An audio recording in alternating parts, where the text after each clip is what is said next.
The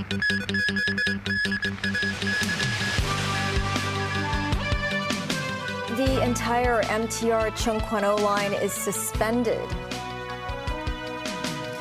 Electronic traffic penalty tickets are set to replace paper tickets. And the government comments on the prevention of heat stroke at work policy following a worker's death yesterday.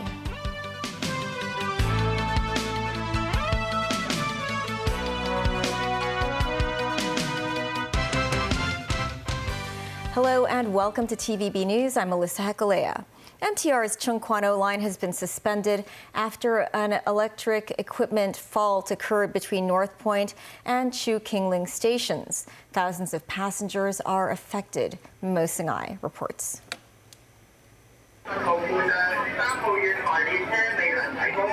Commuters were stranded at North Point MTR station after the incident. Announcements of the disrupted train service were played repeatedly.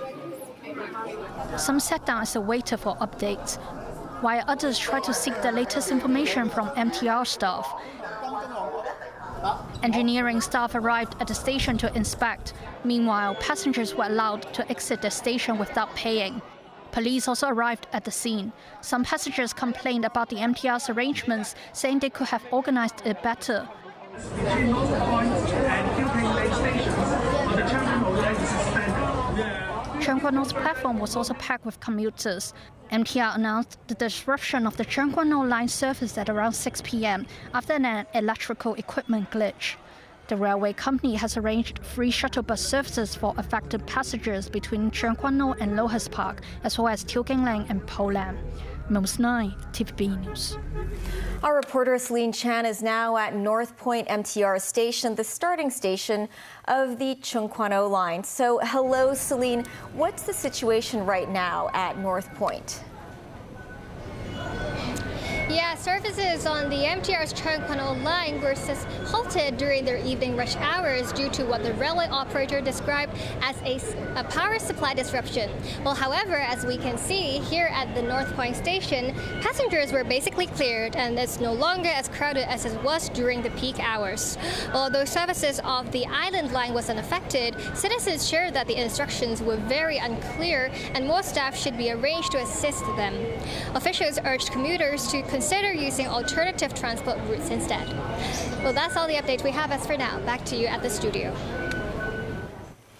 Starting from the 15th of next month, the police will start issuing electronic penalty tickets for traffic violations. Samantha Lee reports. Written penalty tickets will gradually become part of history, to be replaced by paperless electronic penalty tickets. From the 15th of June onwards, officers will send out e-tickets for traffic violations, such as illegal parking and speeding. E-version and handwritten version penalty tickets contain basically the same information, both listing details such as plate number, information about the violation, penalty amount, and deadline for payment. To pay the penalty, vehicle owners can input the information via designated websites and mobile applications. They can then pay via various electronic means, such as FPS or credit card. Paper tickets will still be used during the early stage of the e-ticket era. We didn't set a definite time to end this transitional period because we want to observe the performance of our system and how the citizens receive our FPN digitalization. So at this moment, we don't have an actual time to stop this transitional arrangement, but rest assured that before we stop this arrangement, we will have sufficient publicity to allow our citizens to get used to the new ticket mechanism. In the long run, the authorities said the measure is expected to foster a better driving attitude, which is conducive in reducing traffic accidents and illegal parking. Samantha Lee, TVB News. CK Hutchison today said the company will only proceed with the sale of dozens of ports around the globe in accordance with the law. This came after the multinational company became embroiled in controversy after it decided to sell its 43 ports, including those in the Panama Canal. Mo Sung-ai reports. Hong Kong's CK Hutchison earlier announced plans to sell 43 ports, including 2 in the Panama Canal, to a consortium consisting of U.S. asset management firm BlackRock. At its annual shareholders meeting, CK Hutchison confirmed that Mediterranean Shipping Company would be the main buyer of the ports. CK Hutchison stressed that it would not proceed with the deal under unlawful and non-compliant circumstances. The conglomerate said a lengthy scrutiny process must be carried out before the port's transaction can be completed, adding it will fully cooperate with authorities during the process. Some smaller shareholders opposed the port sale, saying it is wrong to sell the ports to overseas companies. CK Hutchison announced its port sale in March. Since then, the decision has drawn the attention and criticisms of mainland sources and authorities, saying the company should not proceed with the transaction because it involves national interests. Ms. 9, TVB News. The Development Bureau announced today that the aggressive construction company, which is linked to a number of serious industrial incidents, will be removed from the official registered list of contractors starting from June 20th. The company was involved in 3 fatal incidents in recent years, resulting in 5 deaths and 6 injuries. Bernadette Lin, Secretary for Development, said the decision to revoke its license was based on suggestions from the Contractors Registration Committee, which deems the contractor to conduct poor safety awareness and insufficient site supervision. 6 projects, including 3 public housing developments, will be affected, and Lin said replacement contractors will be arranged as soon as possible. The very hot weather warning is now in force. Temperatures over many districts rose to 33 degrees Celsius or above around noon. The scorching May sun, umbrellas and sunglasses become essentials in this heat. But not everyone wants to shield themselves from the sun. The observatory says the hot weather is influenced by an anticyclone and that the heat will stay with us through tomorrow. Looking ahead, temperatures will drop slightly in the coming week. This summer marks the 2nd year since the implementation of the government's prevention of heat stroke at work policy, which suggests rest time for workers under different heat warning signals. This is intended to prevent heat stroke for those working outdoors in hot weather or in indoor environments without air conditioning. The Labor Department today said employers should allow intermittent rest time for laborers whether or not the heat stress at work warning is in effect. Samantha Lee reports.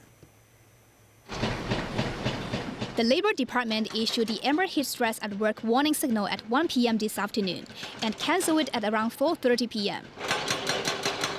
A 43-year-old construction worker died from suspected heat stroke at a redevelopment site of Prince of Wales Hospital in Sha Tin yesterday.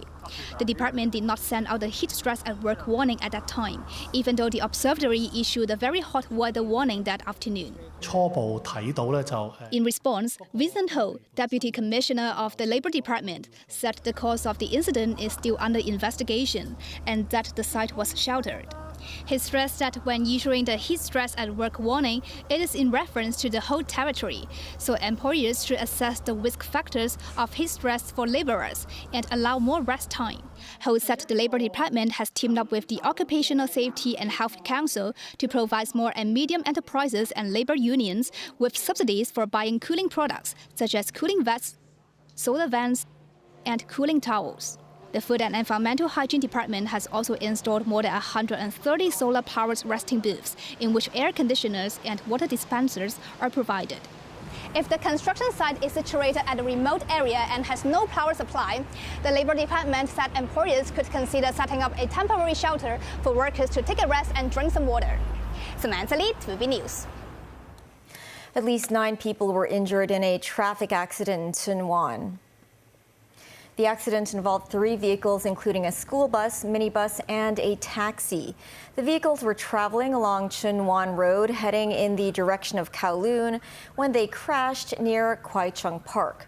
9 passengers from the vehicles were sent to Princess Margaret Hospital for treatment of minor injuries.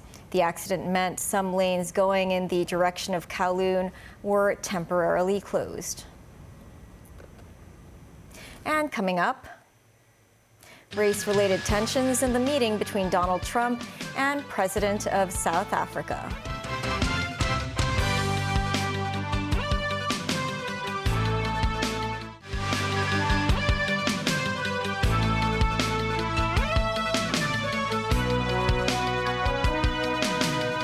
Welcome back. U.S. President Donald Trump hosted South African President Cyril Ramaphosa at the White House while accusing the country's government of allowing a genocide to take place against minority white farmers. Afrikaner farmers say this claim is false and there is no evidence of it. Ramaphosa also tried to rebuff the assertions, but was frequently interrupted by Trump, who repeated the claims. This as Trump sent mixed signals about participating in the G20 summit hosted by South Africa this year. Tracy Furness has more. Sitting side by side in the Oval Office, South African President Cyril Ramaphosa visiting in hopes of reaching new trade agreements. But President Trump wanted to talk about white South African farmers allegedly being systematically singled out for persecution and murder. People are going to occupy the land with no permission.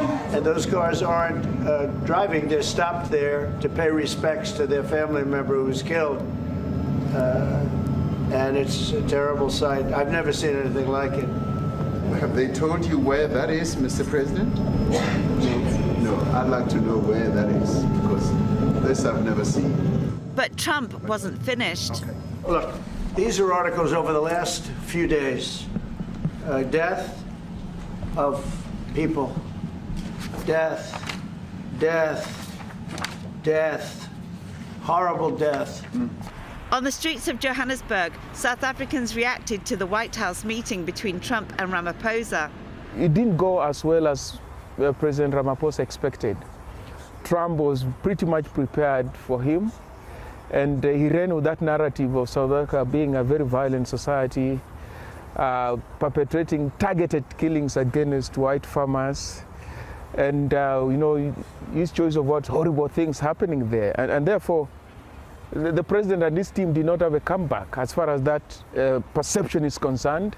They didn't succeed in allaying that perception. I think they were caught off guard. I honestly don't understand why Ramaphosa is actually in the United States when Trump has made it very clear how he feels about South Africa and his feelings on South Africa, especially with what happened recently regarding the Afrikaners just leaving. I also think that it's been used as a lure by Elon Musk to kind of negotiate Starlink being used in South Africa. And I think that's very problematic. Tracy Furness, TVB News. 12 U.S. states petitioned a federal court on Wednesday to block President Donald Trump's Liberation Day tariffs. The states said Trump exceeded his authority by invoking a national emergency to impose sweeping taxes on imports from U.S. trading partners. A 3-judge panel from the Court of International Trade in New York City reviewed arguments in a lawsuit filed by Democratic attorneys generals from 12 states, including New York and Illinois. These states argue that Trump has misinterpreted the International Emergency Economic Powers Act, using it as a blank check to impose tariffs. Trump's so-called reciprocal tariff policy, announced on April 2, aims to address what he perceives as unfair trade practices contributing to the U.S. trade deficit. Trucks with humanitarian aid for Gaza have been seen crossing into the enclave this morning. The UN says it's trying to get the desperately needed aid into the hands of Palestinians, though delays are being caused by Israeli military restrictions and fears of looting. Israel said 100 trucks crossed into Gaza on Wednesday, but the UN says it cannot easily bring them deeper into Gaza because of lack of security. In the southern area of Khan Yunis, Palestinians were seen scrambling to gather supplies. However, authorities say these supplies are not related to the aid that was delivered the previous day. Record floods in Australia's east coast have left 1 person dead and 3 others missing as more heavy rain was forecast in the area.